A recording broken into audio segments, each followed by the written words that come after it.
Good evening. स्वागत है आप सभी का इतिहास के पहले चैप्टर यूरोप में राष्ट्रवाद के ऑब्जेक्टिव क्वेश्चन वाले इस वीडियो में।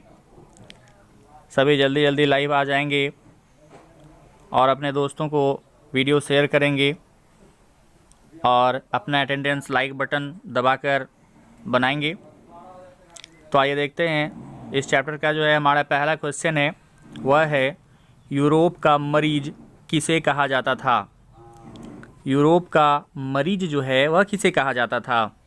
तो हमारे पास ऑप्शंस है। पहला ऑप्शन है तुर्की, दूसरा है हमारा इटली, तीसरा है इंग्लैंड और चौथा है हमारा फ्रांस।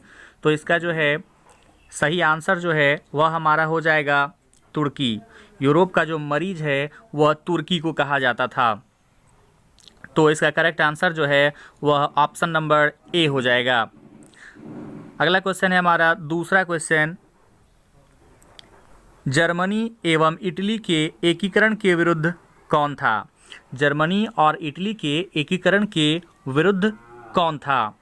तो हमारे पास ऑप्शन है इंग्लैंड, दूसरा है रूस, तीसरा है ऑस्ट्रिया और चौथा ऑप्शन है प्रसा। तो इसका जो करेक्ट आंसर है वह हो जाएगा हमारा ऑस्ट्रिया। ऑस्ट्रिया राष्ट्र जो है वह जर्मनी एवं इटली के एकीकरण के विरुद्ध था। वह जो है बाधा का कार्य कर रहा था जर्मनी और इटली के एकीकरण में। तो हमारा करेक्ट आंसर जो है हमारा सी हो जाएगा, ऑस्ट्रिया। आगे बढ़ते हैं। तीसरा क्वेश्चन है हमारा, यूरोप वासियों के लिए किस देश का साहित्य एवं विज्ञान प्रेरणा का स्रोत रहा। तो हमारा पहला ऑप्शन है जर्मनी, दूसरा है यूनान, तीसरा है तुर्की और चौथा ऑप्शन है हमारा इंग्लैंड। तो इसका जो करेक्ट आंसर है वह हमारा हो जाएगा बी, यूनान। यूरोप वासियों के लिए जो है यूनान का साहित्य एवं विज्ञान जो है वह प्रेरणा का स्रोत रहा था। तो हमारा बी नंबर ऑप्शन जो है वह करेक्ट आंसर हो जाएगा। आगे बढ़ते हैं और हमारा जो अगला क्वेश्चन है वह है, इटली एवं जर्मनी वर्तमान में किस महादेश के अंतर्गत आते हैं। इटली और जर्मनी जो है वर्तमान समय में किस महादेश के अंतर्गत आते हैं। तो हमारे पास ऑप्शंस है।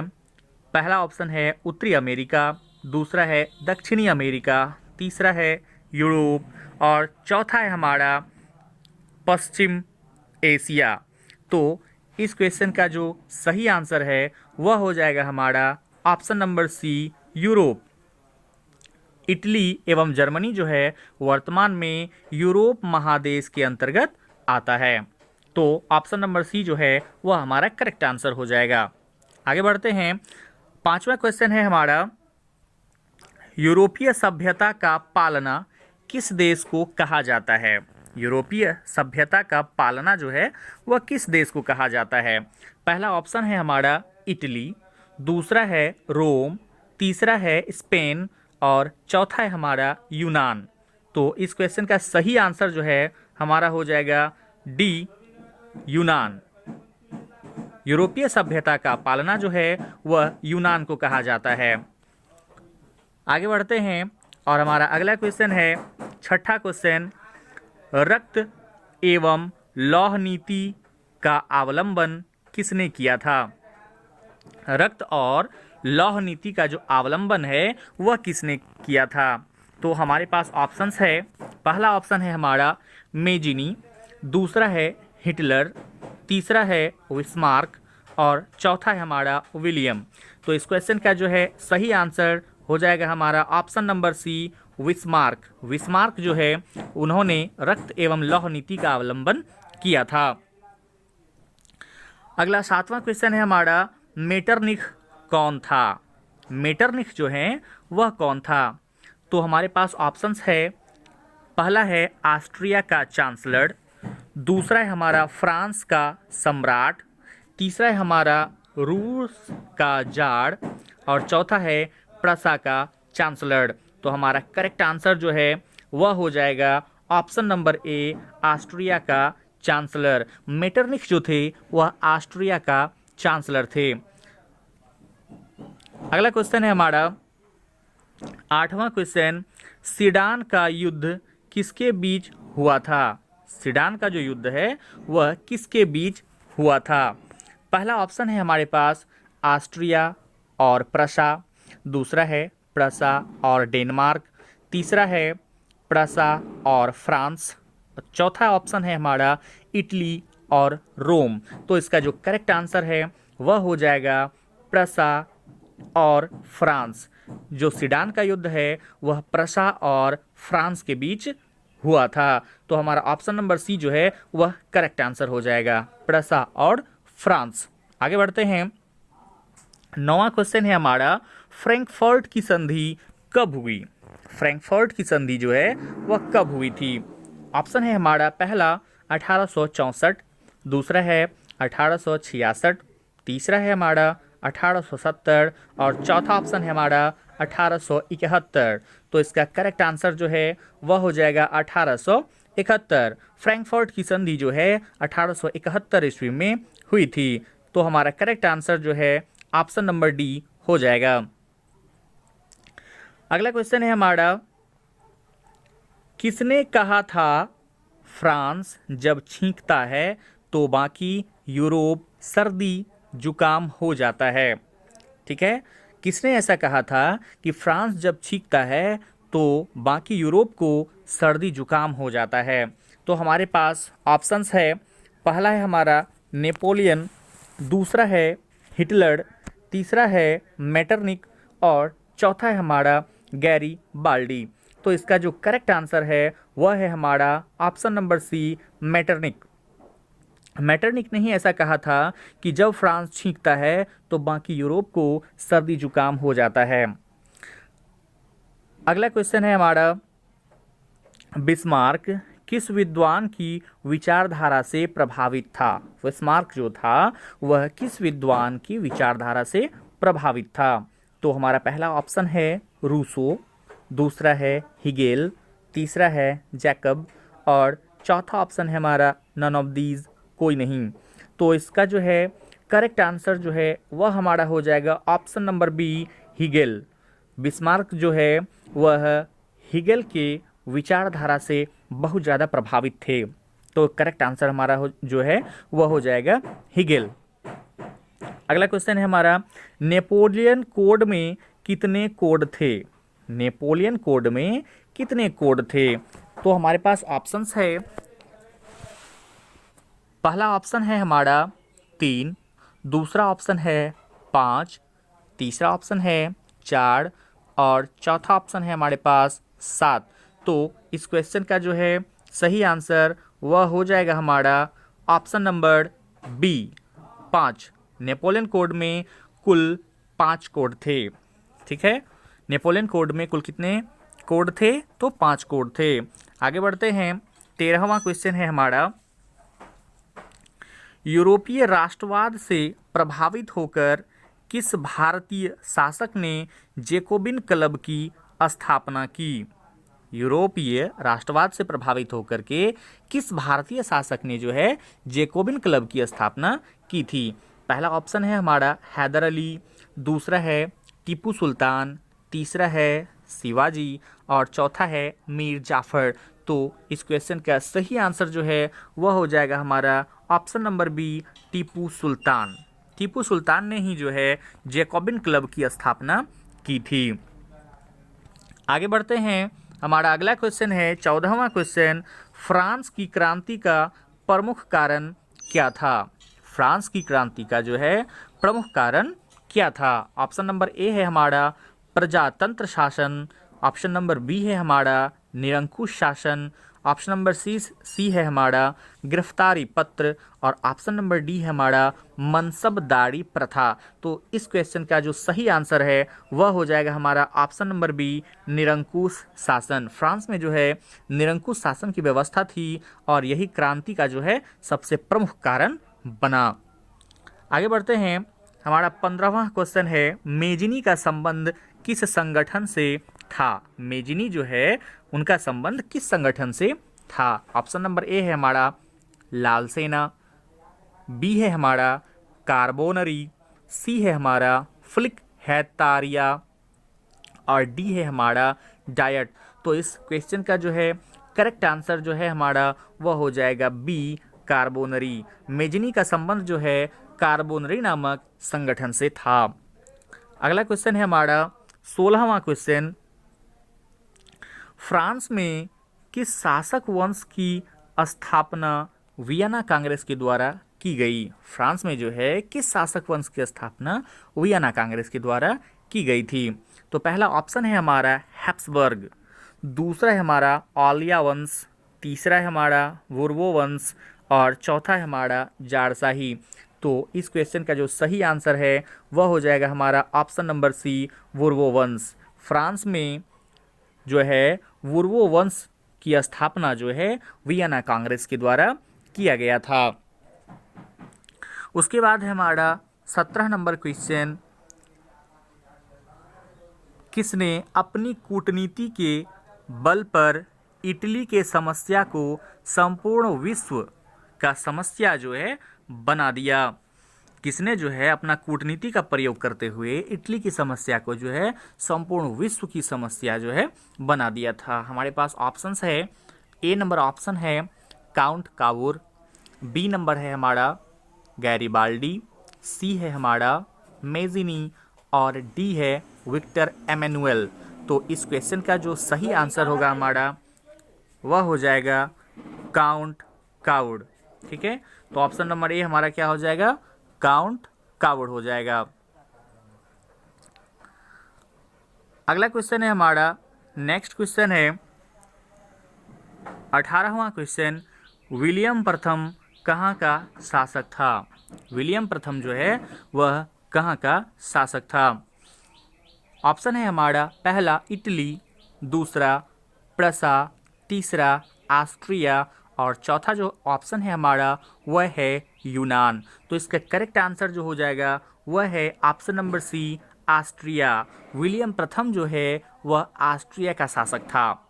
तो हमारा ऑप्शन नंबर सी जो है करेक्ट आंसर हो जाएगा ऑस्ट्रिया। अगला क्वेश्चन है, यंग यूरोप एवं यंग इटली की स्थापना किसने की थी? यंग यूरोप और यंग इटली इन दोनों की स्थापना जो है किसने की थी? तो ऑप्शन है हमारे पास मेजिनी ने की थी, दूसरा ऑप्शन है हमारा कावुर ने की थी, तीसरा है गैरिबाल्डी ने की थी और चौथा है हमारा विस्मार्क ने की थी। तो इसका करेक्ट आंसर जो है वह हमारा ऑप्शन नंबर ए हो जाएगा मेजिनी। मेजिनी जो है उन्होंने ही यंग यूरोप एवं यंग इटली की स्थापना की थी। अगला क्वेश्चन है हमारा 20वां क्वेश्चन, जॉल वेराइन की स्थापना किस राज्य ने की?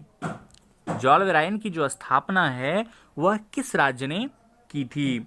तो पहला ऑप्शन है हमारे पास प्रसा, दूसरा है हमारा ऑस्ट्रिया, तीसरा है सार्डिनिया और चौथा है हमारा नेपल्स ने। तो इस क्वेश्चन का सही आंसर जो है वह हो जाएगा ऑप्शन नंबर ए प्रसा ने। तो जॉल वेराइन की स्थापना जो है वह प्रसा ने की थी। अगला क्वेश्चन है हमारा, हंगरी की भाषा क्या थी? हंगरी की भाषा जो है वह क्या थी? तो हमारे पास ऑप्शन है पहला इतालवी, दूसरा मेग्यार्ड, तीसरा पॉलिश और चौथा जो है वह है फ्रेंच। तो हमारा जो सही आंसर होगा वह हो जाएगा ऑप्शन नंबर बी मेग्यार्ड। यह हंगरी की भाषा थी। आगे बढ़ते हैं और हमारा 22वां क्वेश्चन है, नेपोलियन ने जर्मनी में किस संघ की स्थापना की थी? तो ऑप्शन है हमारा पहला ट्रांसपेडेंट संघ, दूसरा है सिसेलपाइन संघ, तीसरा है राइन संघ और चौथा है हमारा कोई नहीं। ठीक है, तो इस तरह से इस क्वेश्चन का जो करेक्ट आंसर होगा वह हो जाएगा ऑप्शन नंबर सी राइन संघ। नेपोलियन ने जर्मनी में राइन संघ की स्थापना की थी। आगे बढ़ते हैं, 23वां क्वेश्चन है हमारा, लाल कुर्ती का गठन किसने किया था? ठीक है, तो लाल कुर्ती का जो गठन है वह किसने किया था? हमारे पास ऑप्शन है पहला काउंट कावुर ने, दूसरा है मैजिनी ने, तीसरा है बिस्मार्क ने और चौथा है हमारा गैरी बाल्डी ने। तो इसका जो है लाल कुर्ती का जो गठन है वह गैरी बाल्डी ने किया था। तो हमारा ऑप्शन नंबर डी जो है वह करेक्ट हो जाएगा। गैरी बाल्डी ने जो है लाल कुर्ती का गठन किया। उसके बाद अगला हमारा 24वां क्वेश्चन है, किस युद्ध के बाद जर्मनी का एकीकरण हुआ?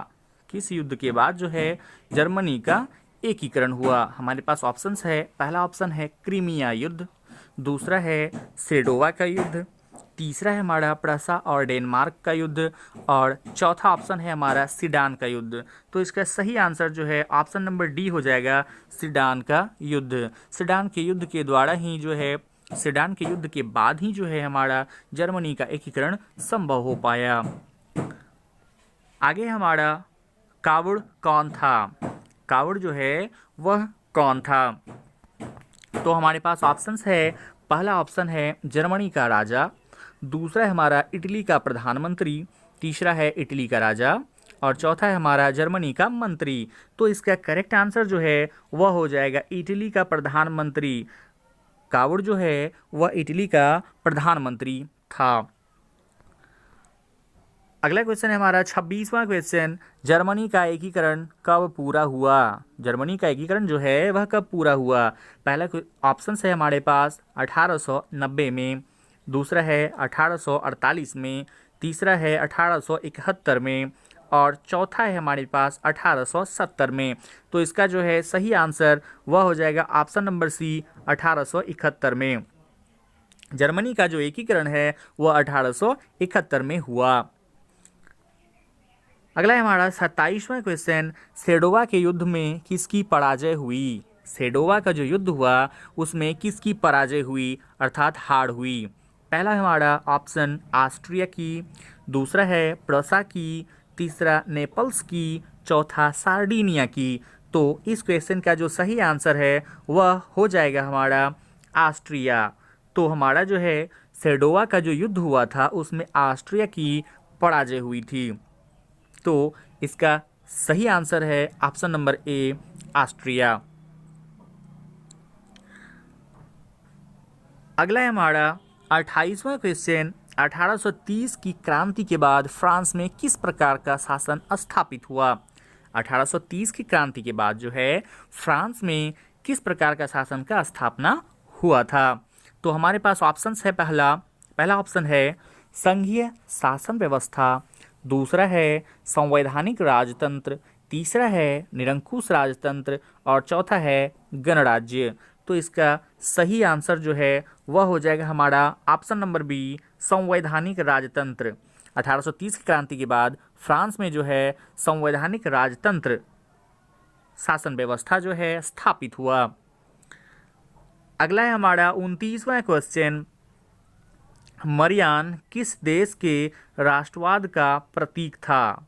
मरियान जो है वह किस देश के राष्ट्रवाद का प्रतीक था? तो देखते हैं हमारा ऑप्शंस है हमारे पास।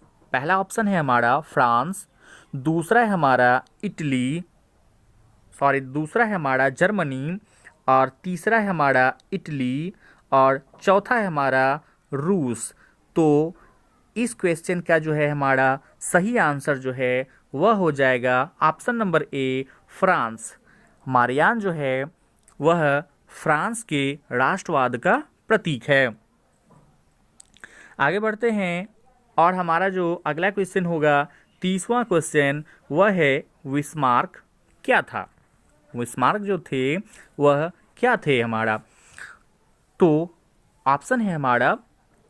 पहला ऑप्शन कवि, दूसरा नाटककार, तीसरा संगीतज्ञ और चौथा है हमारा कूटनीतिज्ञ।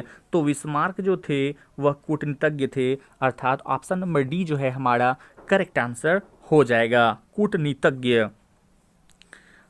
अगला क्वेश्चन है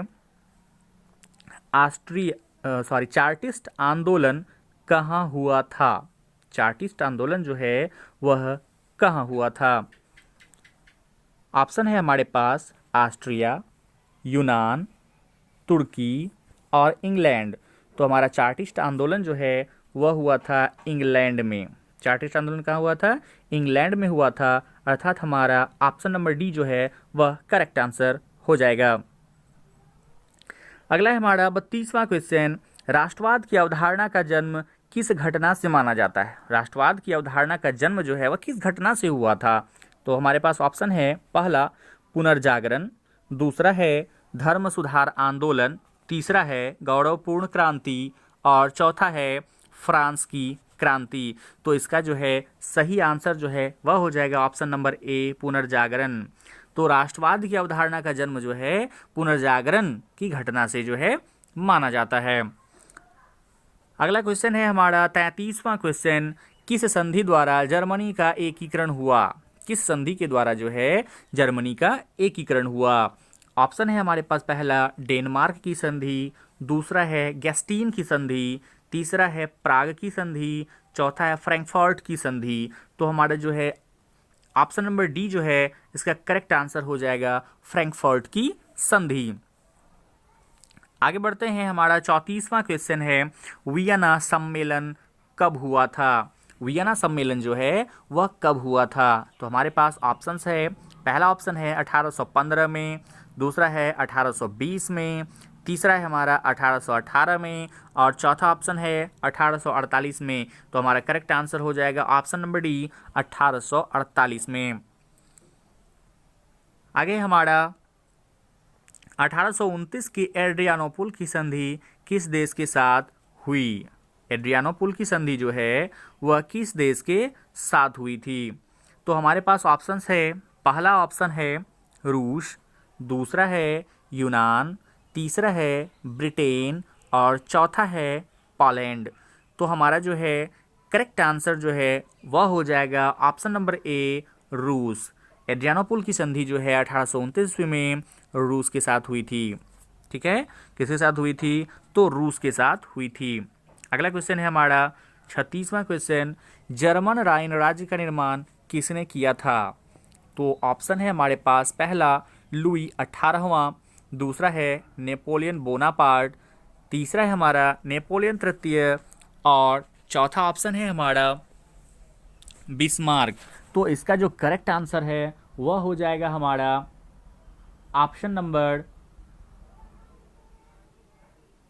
बी जो है हमारा ऑप्शन नंबर बी जो है वह हमारा करेक्ट आंसर हो जाएगा, नेपोलियन बोनापार्ट। जर्मन राइन राज्य का निर्माण जो है वह नेपोलियन बोनापार्ट ने किया था।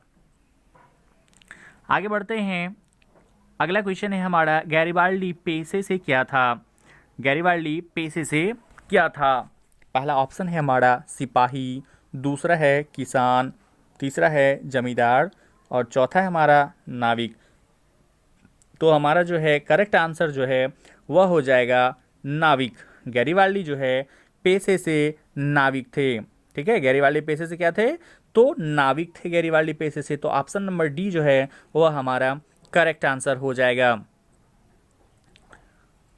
तो इस तरह से हमारा पहला चैप्टर यूरोप में राष्ट्रवाद का ऑब्जेक्टिव संग्रह जो है वह समाप्त होता है। इस तरह के और भी वीडियोस पाने के लिए हमारे चैनल को सब्सक्राइब करें और ज़्यादा से ज़्यादा शेयर करें।